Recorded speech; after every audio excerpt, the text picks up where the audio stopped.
Welcome to Property and Paper Live. This is Dawn Rickabaugh, your host, and we'll be talking about owner financing and notes. And my supposition is if you know a little bit about the discounted market for notes, it makes you just a killer real estate investor. I'm always shocked that a lot of real estate investors who are very seasoned, I would say 90% don't know a whole lot about the note business. Although the rage these days, there's a lot of people talking about subject to and those kinds of transactions. And it's another form of seller financing, but not exactly, I don't know, I would call it a cousin of the typical owner financing that we talk about here. Is there any landlords? How many people on the call are landlords? Ken, great to see you. Christy, sweetheart, thank you for being on the call. Anyway, Ken, I'm going to want to hear about what happened. I've been a maybe again soon. There's probably a story behind that. Anyway, these days, if you're a landlord, it's really important to understand how to roll out of real estate once you get tired of it, or the pricing is bad, the financing is bad, you're getting stuck, and you just want to find a way to transition. It's a really great thing to learn about these options. So I do have, for a little while longer, for free on my website, you can go get Boomer Real Estate Rescue if you're kind of new to this conversation, and enter the discount code free, and you can get it entirely free just so you can get your feet wet. And if you're experienced and you just want something to give to others, so let's say you want to buy a property with owner financing, and you're hoping someone will carry for you. It took me 6 months when we first moved up here to Northern Nevada from LA area. It took me 6 months to talk my landlord into selling me the property on terms, and so with seller financing. And so if I would have thought to have, give him a little booklet or something like that he could take to his accountant, his attorney, talk about it with his wife, all of those things, it would have been helpful. So maybe it'll help you in your conversations, whether you're the seller or the buyer of real estate. So if this is your first time here too, go ahead over, and I'd love for you to become a citizen of the realm.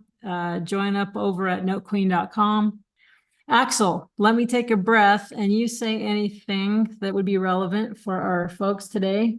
Okay, sounds good. If you're just jumping on, if you have any questions or any deals that you want Dawn to review live on the call, you can just chat me, and I can kind of put you in line once Dawn finishes her thought or whatever she's going through. If you have noisy background, try to stay on mute, just so we keep the quality of the call good. And just so thank you, Axel. Sometimes I forget to thank you very much for being here with me. I appreciate you very much. And the reason we're at noon today is because his little guy, or guys, were they both? He's coaching them in the little league. So they had a game this morning. So anyway, I always appreciate you, Axel, and thank you, Don. just want to not acknowledge you on these calls, and then the editing that you do for me afterward. It's wonderful. Really, couldn't do this without you. So I am going to go right into the example. I guess this is interesting. It just shows you once you get going, once you're in position, one deal can lead to another deal, can lead to another deal. And this is just that case. Now, I think in the last couple of sessions, I have mentioned that one gal in Orange, Texas, right, who she owed me money and she's behind, and I'm like, I didn't want to foreclose on her, right? And then I said, finally, she answered my phone call, and I said, why aren't you paying this house off? She didn't know how to sell a house. But anyway, I got involved and was able to, and that actually is all put together now. That worked out. I got her a lot more money than she was about to get to take from a wholesaler. Not that I mind wholesalers. I love wholesalers. But in this case, it just made sense for me to help her out a little bit. I got paid off, made a little extra because she didn't end up wanting to keep the note, but she got double the price by willing to offer owner financing. And then I came in and bought the note, made a little bit of money there for myself and an investment. And she's totally happy. Her net income is 40,000 more than she would have walked away with. So that was kind of one of those wonderful win-win-wins. So the funny thing is, the buyer of that property, right? The buyer that came in and offered her 130, instead of the wholesaler was offering her 65. I found through a great agent there. You know what? A good real estate agent who knows what they're doing, who has integrity, is worth their weight in gold. Because it's stressful doing long distance deals. And like, can I really trust this guy? And I really like this guy. But anyway, so he and I have developed a relationship. So out of that came this other deal now. So the buyer that paid my lady bought the property, put 50% down, and then I bought that $65,000 note. Well, those people the rehabbers had another deal in Orange, Texas. Well, this one was already rehabbed and they were out on the market and they wanted to get top dollar. Of course, right? Because they've spent a few months rehabbing this thing. And so they listed it for $230,000. Okay, so this is exactly what that house looks like, oddly, wouldn't you know? Anyway, so it's on for sale, just got on the market, and this agent says, hey, I'm listing their house, and there's a lady, there's a older couple right down the street, and they really, really want this house. They've got they really don't want to have to go get a bank loan. I'm not sure if they can't or they just don't want to, but they want this house really badly. They've got $120,000 that they can put down. And he says, then that would leave 110 first note. And he says, Don, can you buy this note for 110? Because these are investors, right? They just finished rehabbing this property. They don't want to take a discount. They want their price. And so he's like, how can we make this deal happen? Okay. So anyway, he was saying, could you do 7% amortize? And I said, amortize over 30 years, due in 2 years. They want a 2-year balloon. And I say, why do they want a 2-year balloon? Nobody does that to a homeowner. And he says, no, that's all they want. They're selling. In fact, I'm listing, they own another house in the neighborhood that I'm listing. And once it's sold, they'll have another big, maybe 80, 90, 100,000 that they can pay down this loan. And they want to be done with it in 2 years. Okay, so that's how the deal came to me. Don, can you buy, if we write this deal, can you buy it? Can you buy this note, 110 note, for at par, basically, no discount? So just because I like to practice, I'm bringing up the financial calculator here. We got a 110 note. Oops. Okay, 110 note. They just threw in 7% because that's what they saw on the last deal we did together. And so this is fully amortized. So their PITI would be about, I don't know, 900,000, something like that. So what would you say? Who on here could buy this without any discount at closing? And okay, of course, this is our disclaimer. Every buyer, every consumer buyer for sure needs to get qualified, debt to income, ability to pay, all of that, with a licensed mortgage originator. And since this is in Texas, they have the option of going to Texas Pride. There they do a lot of this underwriting for seller finance deals. Also, call the underwriters a national company that does that as well.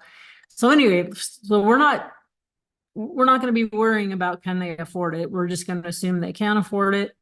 So what would you say, people out there, unmute yourselves if you can, and you want to say, would you buy this for 110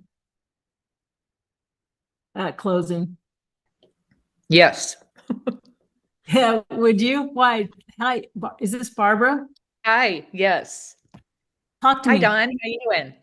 Very good. Tell me about yourself. I recognize your name a little bit, but I don't know if we've ever No, I spoken. haven't seen you. I haven't seen you for a long time. I I'm an investor and I do private loans and hard money loans and other things if it makes sense. And this would make Where, sense for me. oh, fantastic. Where are you investing? Where do you live? I'm in Reno. Hmm. Oh, we're neighbors. Yes. But Okay, fantastic. I don't have any investments in Reno right now. The market's been really flat. I haven't found anything that I like. Yeah, So okay. So, I have yeah, some in Texas and some in California, but none in Reno. none in real. Yeah. You know, for my, I don't know, for me, when I'm hyper local, of course I'd buy a note. In fact, I was trying to buy a note that I couldn't get that was local here in Mound House of all places. Right along the 50 there. You know, mainly I love trying to pick up properties in my local area. You know, there's a lot more real estate potential for me to pick up if I can get the owner financing, if I can get the terms that I want, right? Anyway, sorry, tangent, That's squirrel. right. But anyway, okay, great. So this would meet your guidelines. You would be happy to like 7% would be great. Well, my favorite part of it is the equity position. That Right. The it's safety. going to be a safe note. If anything happens and there's a default, then I'm going to make money. Well, you won't lose money. You're going to make what you know, you'll make your 7% and all of that, right? The main thing is you'll preserve your principal, right? Is what you're Right. talking about, right? Right. Because if we look at the equity, they're only wanting 110 out of 230. That's 50%. That's Yeah, great. this is So a you have such a 50. high down. Yep, I know. It's unusual. So when people ask me all the time, they're thinking, okay, to get the highest price, I'm going to offer owner financing, then I'm going to sell the note and get all my money out. But usually it doesn't happen that way because there's a discount if this has to be fully amortized and not you know, some people would be happy. Barbara, we should hook up and you know, maybe we can do some deals together, but you know, I don't know if someone needs to make 8% minimum. Let's say this is fully amortized because let's face it, if if we get up to the maturity date and a homeowner, you're not going to foreclose on those people if they can still make a payment, right? You're going to extend the loan. So it's got to be someone who has a long time horizon. If they need 8%, then they can only pay, well, it's almost par, right? 99, just about, well, 10,000 less, right? 10, yeah, they can only pay, there'd be a $10,000 or so discount on it. If someone needs 9%, you know, they're going to need a $20,000 discount, you see. So in my business, since I make money on arbitrage on other people's money, this would be too low for me personally. And then also I have, and just don't forget that you do have some money out of pocket to do the due diligence and the closing. Because I usually close with the same title company that closed the real estate deal. So there's gonna be some fees, you know, could be $500 to $1,000 in fees to buy the note. And so if this note paid off in 1 month, I'd actually lose money, right? Well, So usually when I'm doing notes, then it's the person, it's the borrower that's paying most of the fees. yeah, you're talking about a private loan. And the lender, Yeah, the lender pays very little of the fees. Okay, that's when you're originating a note, right? Yes. Not when Oh, you're I buying a see. note You're at selling discount. this now. This is a, Okay. so you could come in and loan money, but then the buyer has to come up with points, right? Points, Maybe. fees, and appraisals and all that. In this case, owner financing, the guys that own this place aren't going to charge points to be the lender. What they're getting out of it is a quick, easy sale at their price. So the borrower, Right. So they're just getting their money back to use for later. right? So in this case, if you're doing a private loan, I don't. But anyway, someone who's brokering your money is going to charge points if you're not charging them, right? Usually, unless sometimes there's a points involved, not always, right? Do you charge points just out Right. of curiosity? Do you It charge depends points? on the deal. I'll usually charge a point Okay, very, very moderate. to cover the But due diligence and then any other fees that come up. yeah, okay, well, good to know that. But in this case, we're not, if the deal's already inked, let's just say he put this real estate deal together and it's already written out. You're not going to go back and tell the buyers, well, I'm going to buy this note, so I have to charge you points, right? Or I have to charge you for Right. the It's too late. appraisal or the BPO or whatever. So how do you get paid if you're not going in the front door with a private loan? How do you get paid? How do you make If you're money on not going in the front door, what do you mean? the front door is lending money. You're doing an origination.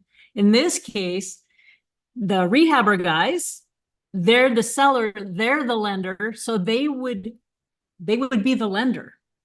And then after that, you take an assignment. You end up with this note not as a direct origination, but from by assignment from someone who originated the loan. In this case, it would be the seller who would originate the loan, then you buy the loan from them. Does that make sense? That's kind of Right. like, And I have not done that. I usually originate them. I have not done yes. that. I have just Yeah, bought a note. yeah, so fantastic. You know, lending money is a great place to start, and there's a lot of opportunity. There's, for most people, more opportunity to be a lender than to buy notes at a discount. Because these are hunter-gatherer kind of deals. They're not just sitting there everywhere, usually, I know. right? So I love this deal too, because I could say, look, I know how to make this work. So now, when you're the lender, if you lend 110, you don't expect it to cost you more than the wiring fee, right? Maybe to wire it out of your bank account. That's all the fee that you're generally going to want to pay, right? Right. So, but when you're buying by assignment, the way that you get your spread, cover your fees, or make it so that if it paid off next month, you're not underwater. You made something on it, right? So you have to, the way to do that would be to discount the balance. And you say, well, I can, I'm going to discount this, even if it was $1,500, right? For due diligence, closing costs, if any, because there's not always a broker involved doing the points and all the other bit. So then if you Right. bought at a discount, then you're making, just a little bit more, but that covers you in case it pays off really, really fast, right? Because you had the time that you spent to review the deal. In this case, it's pretty slam dunk, I do have to agree.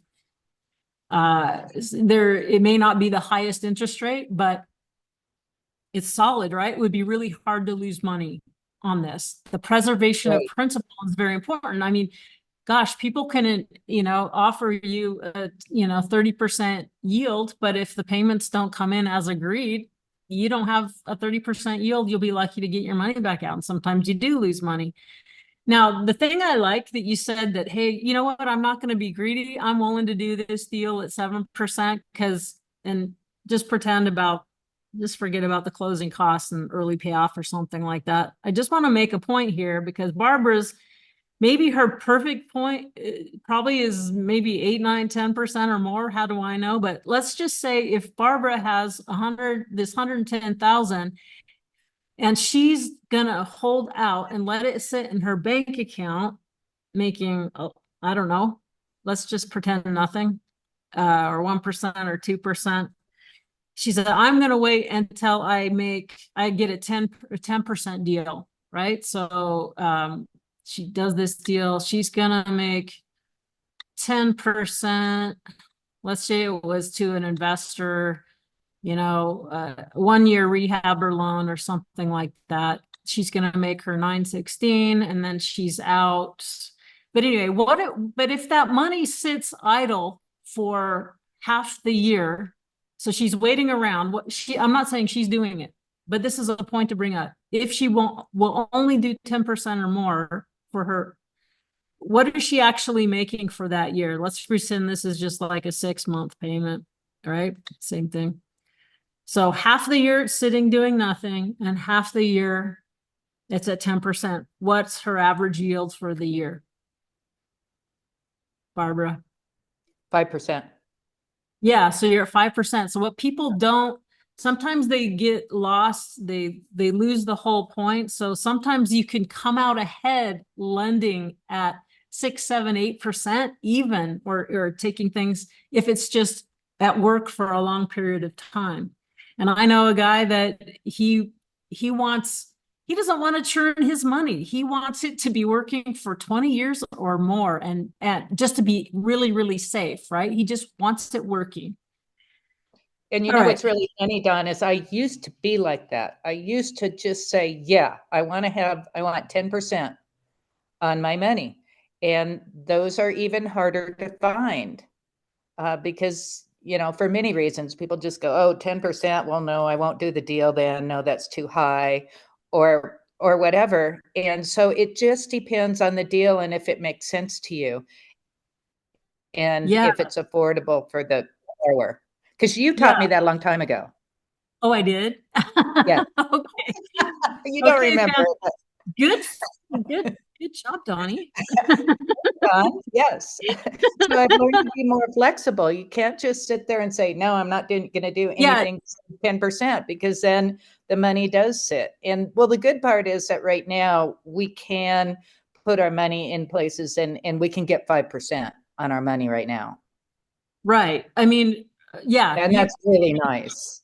And it's great to diversify, right? And then just to be in the game, but it's not hard. It just depends on, is this a full-time job for you, sourcing deals? Because if you're a passive investor, and I know you can get the 10%, people are, depending on where you're willing to invest, your risk tolerance, the amount of money, there's guys that are making 10% easily, deal in, deal out.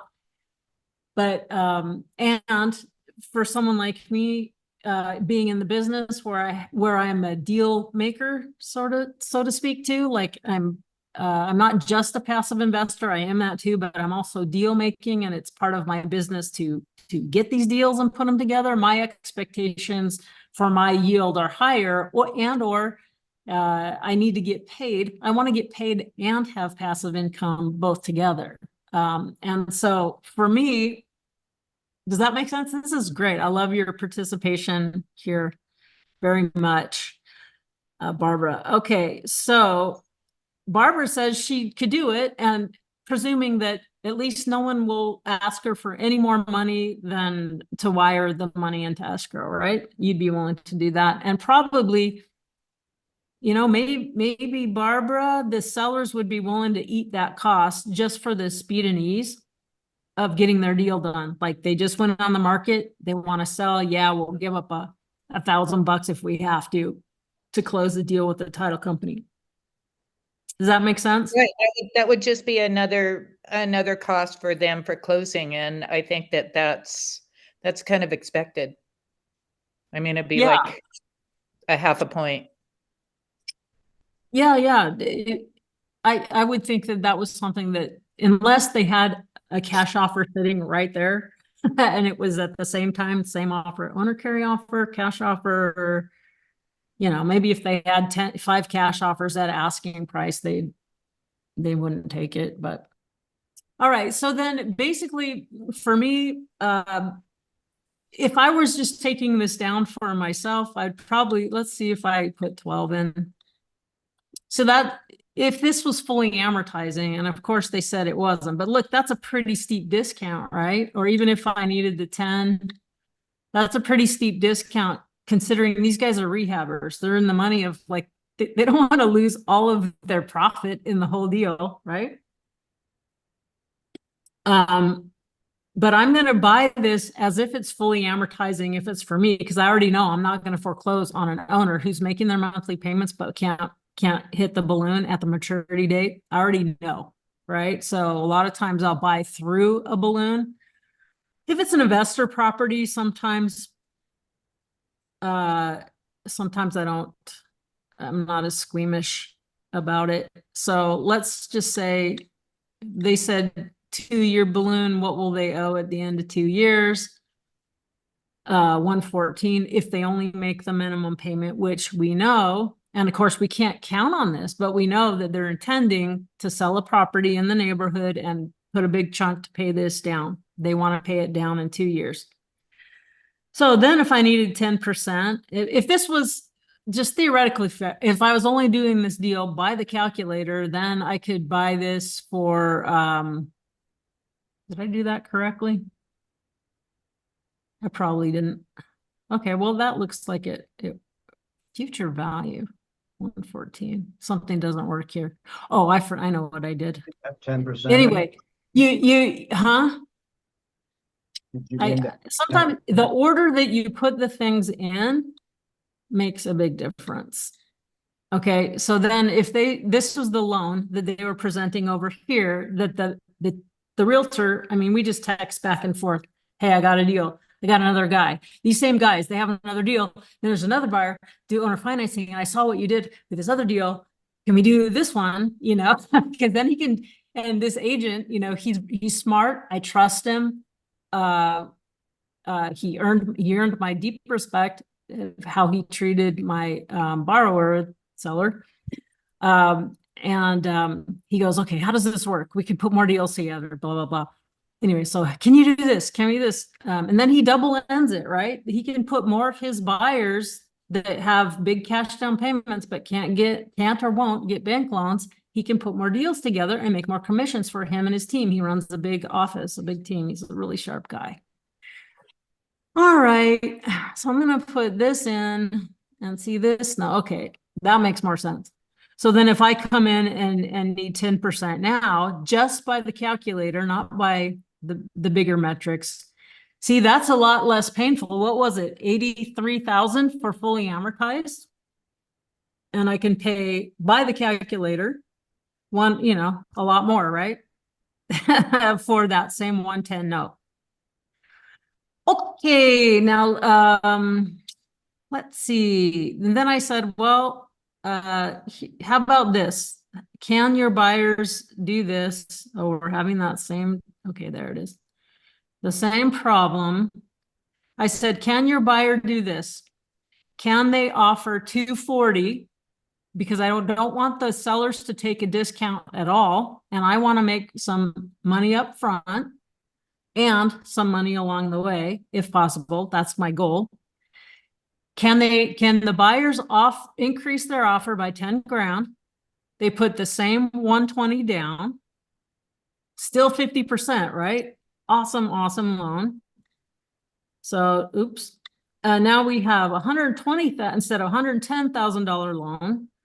And then I said, if they can pay 8%, because I almost know for sure with this amount of protective equity, I can get an investor that would be fine with the 8%. We just saw Barbara being willing to do 7%, but I have to figure it, what's my typical investor going to want to do? And I know if I get to 8%, I have a lot of people that would be scrambling to invest in this note, right? So, and because it's a small loan amount, they can afford the payment. It sounds high, but they can afford the payment because it's a small loan. So it's still affordable. And remember, the buyer couple, they are dead set. They are going to have this loan paid off as soon as they can, right?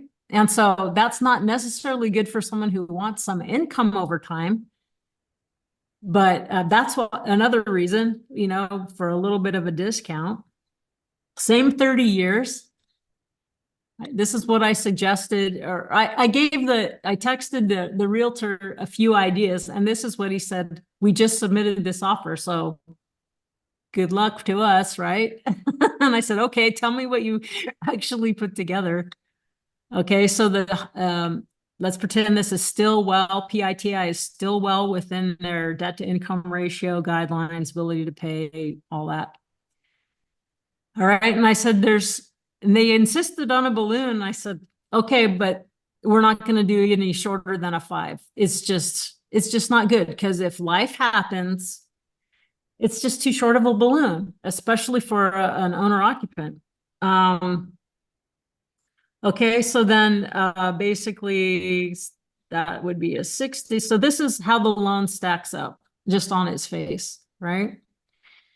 So this I can buy all day long, and I'm just showing you the back end of how this business works and how I think and the money that's out there to be made. So if I'm not charging points on an origination, being a private lender, I make my money, my points, by discounting the note above that which I know I can sell the note at. And so basically, so then basically, if I have someone come in like Barbara at 110, the seller walks away with the equivalent of a 230 cash sale.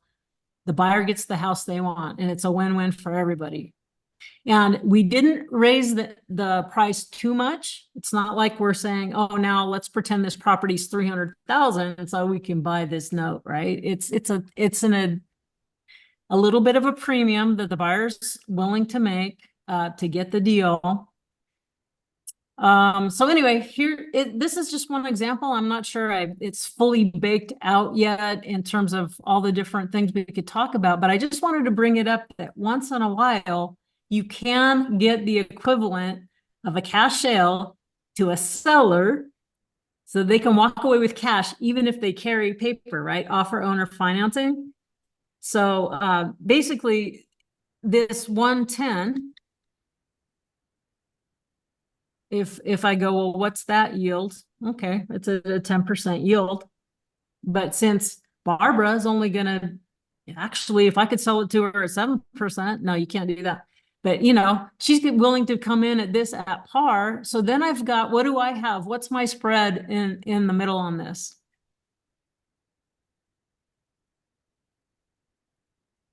There's a $120,000 note, and I'm going to buy it for 110. And I know someone like Barbara will come in and pay 110 for this. So actually, that's not how it's going to go. She's going to pay the whole 120. Barbara's going to pay the 120, right? But I'm only offering the seller. I said that backwards. I apologize.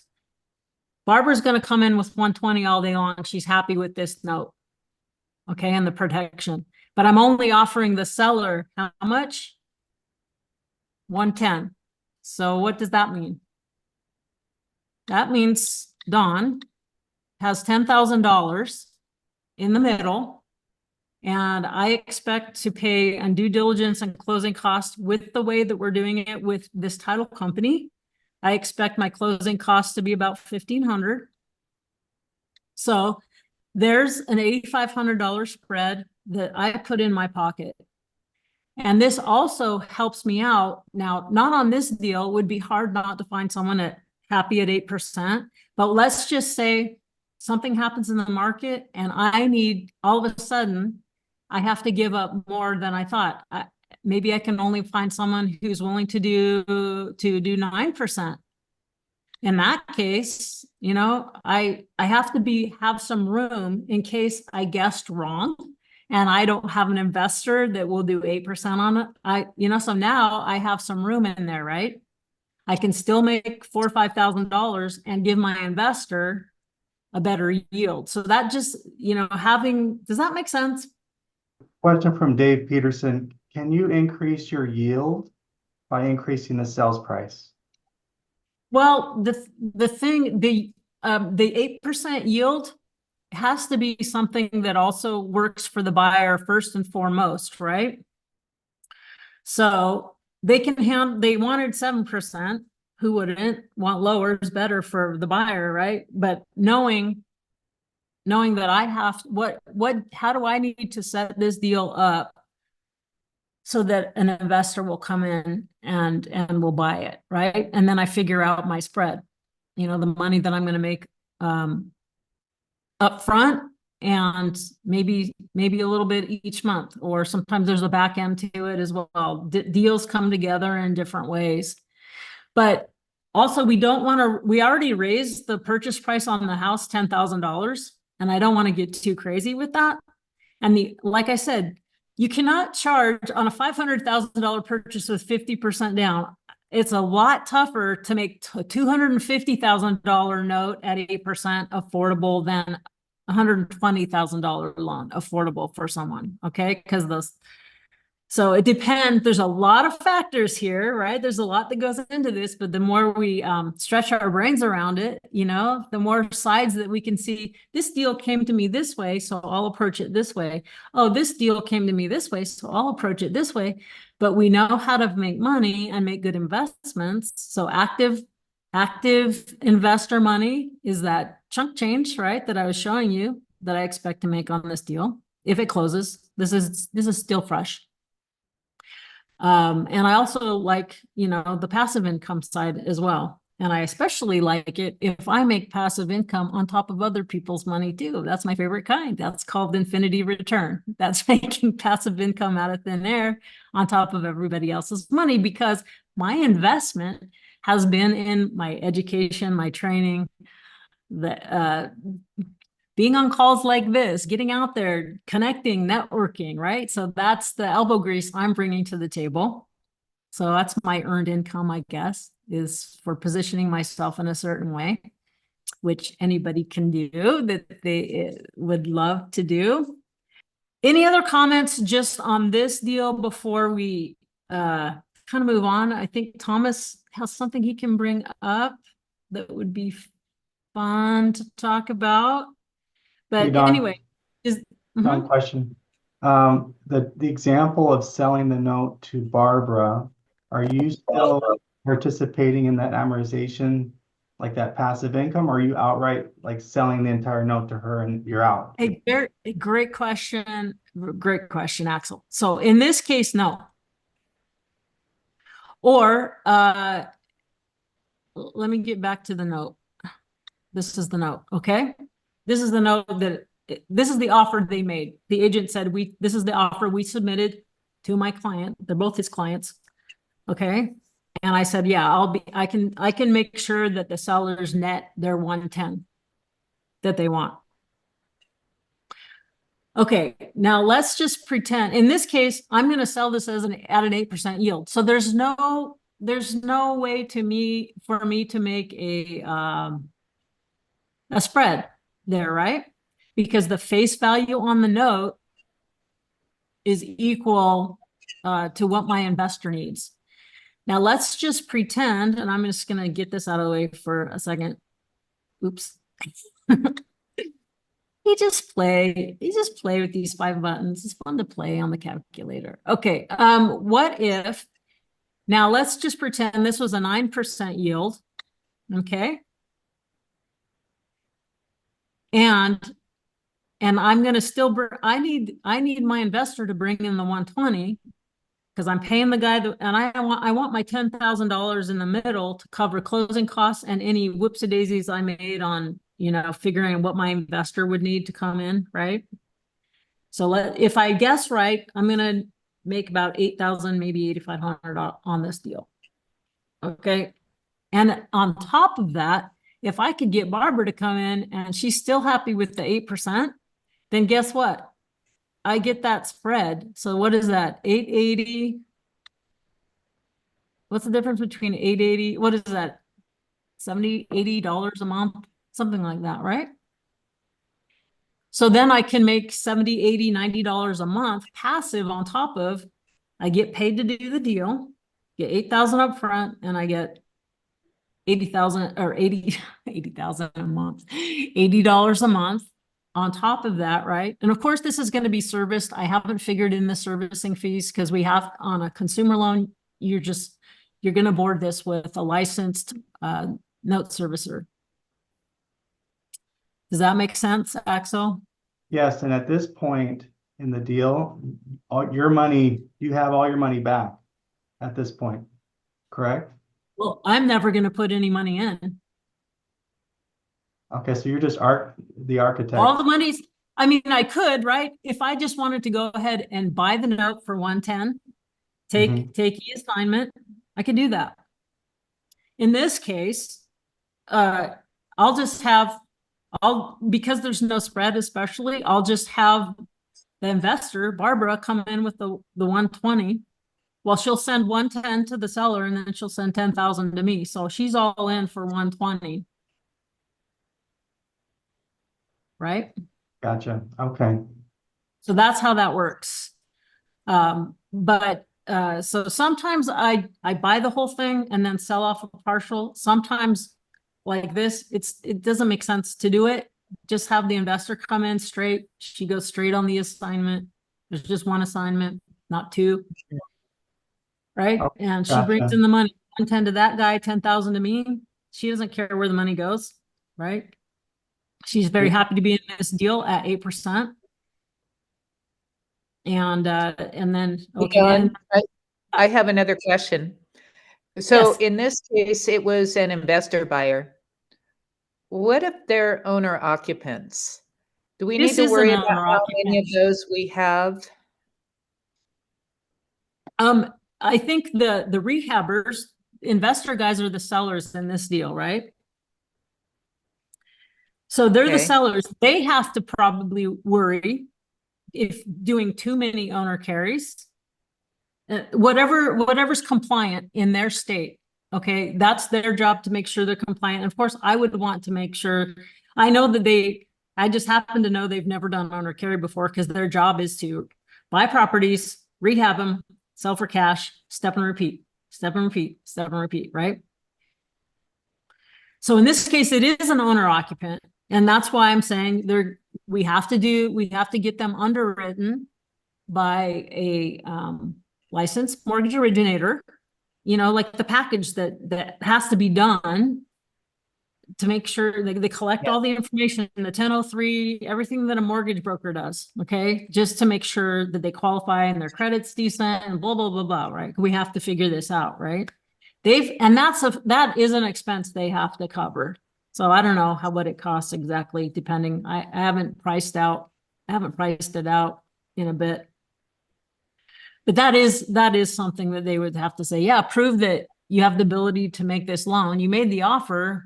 Let's make sure your credit's decent. I mean, in this case, credit, they're putting 50% down. But I'm talking principles here, right? The principle is, and then we're going to service the loan with a licensed loan servicer. Because they're so into, I always think it's nice to impound for taxes and insurance too. That just saves a lot of headache for everybody. In this case, I don't know that I would make that a deal breaker or not, but it's a wise thing to do in general.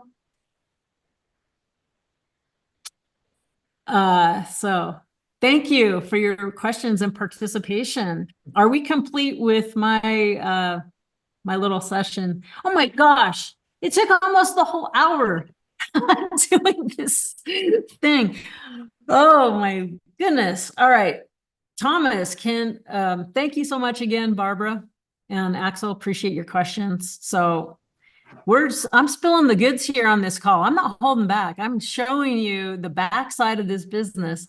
And what I want you to see is that one deal, okay, I had a borrower I was gonna have to foreclose on her. That turned into a owner carry plus another note sale. And that turned into, looks like another owner carry plus a note sale. I hope I do it again and again and again, you know? So you don't have to, yes, I'm a rainmaker, so to speak, but if you get some key relationships going, one leads to another, just like you guys know. Like Barbara, if you're doing loans for people, you know, and you want in with these people, and you're in the game, you're doing something, you get going, then it just kind of feeds itself, right? You get referrals and look at, hey, what she did for my client, and you know, all of that, right? Or yeah, this is the best private lender ever.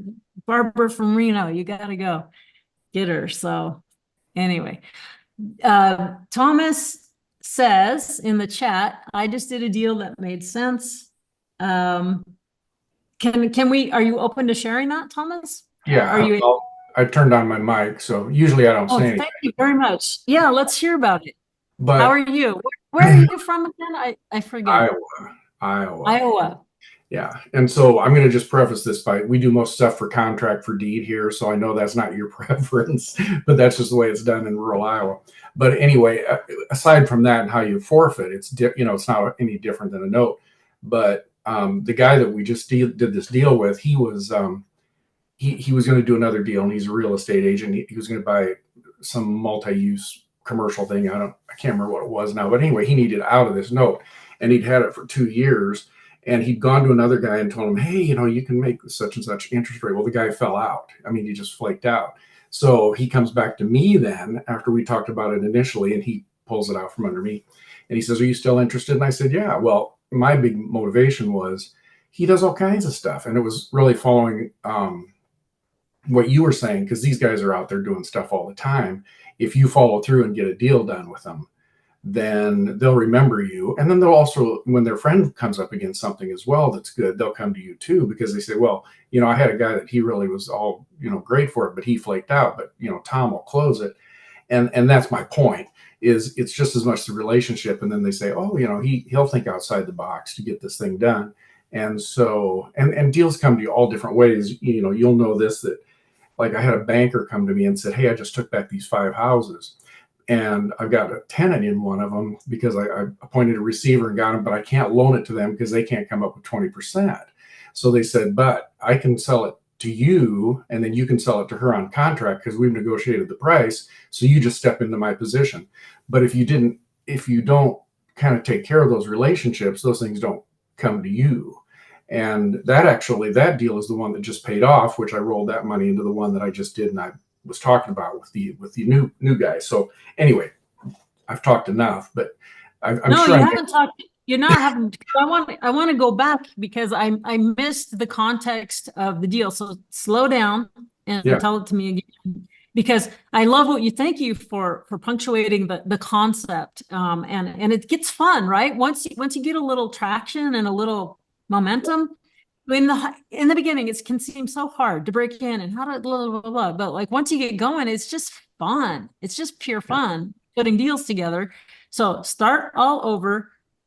Start over. Real estate agent brought you something. Yeah, actually, I've been talking to this guy for 10 years and we've never done a deal. And he 4 years ago rented this house that he owned to this couple. And then 2 years in, he sold it to him on a contract for deed. So so it was the realtor's own. It was his own deal, his own property. Deal. And so these people that are paying have a 4-year history with the property and have never, been a problem. He was never requiring them to impound for taxes or insurance. And I said, one of my deal points is I would have to do that. And so we converted that, and they were okay with that because then they just have to pay a 12th. They don't have to come up with, a big chunk. Right. But that's what the context was. It was his personal investment property, and he needed to exit that to get the cash to do his commercial deal. And so that's what the point was. Fantastic. And so, what was the yield that you? What was the face rate on the note, the contract for deed? The note was 10. And not bad. By the time we discounted it, my yield's about 14. So, nice. and there's only 8 years to go on it, so it's not like it's going to be a huge long-term deal because it amortizes out in in 8 years. But it was still a good transaction, so it goes back to me wanting to do a deal with this guy so that we can do other stuff in the future too. Yeah, and okay, so that's fantastic. And if you did, 10%,